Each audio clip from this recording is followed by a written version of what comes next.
Hello, traders. FX Pip Collector here. Today is Tuesday, October 14th, and this is my analysis for the US dollar index, and we're on the daily time frame.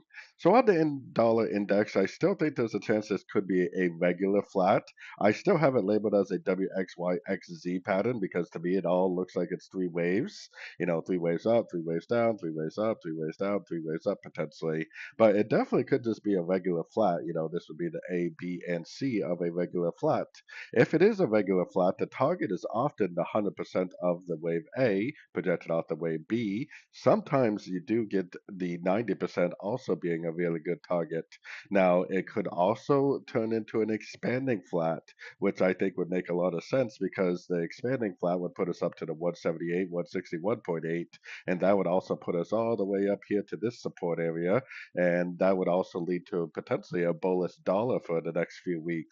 So at least until we get, one of these key Fibonacci levels, until we get a break of structure to the downside at one of these key Fibonacci levels, I would definitely continue to be bullish the dollar. I would take this information, I would apply it to the dollar pairs themselves, and I would trade according to what the US dollar index is telling us, which the dollar index is definitely telling us to look for longs on the dollar, potentially shorts on like the euro dollar, pound dollar, Aussie dollar, Kiwi dollar, maybe longs on the dollar CAD and the dollar Swiss.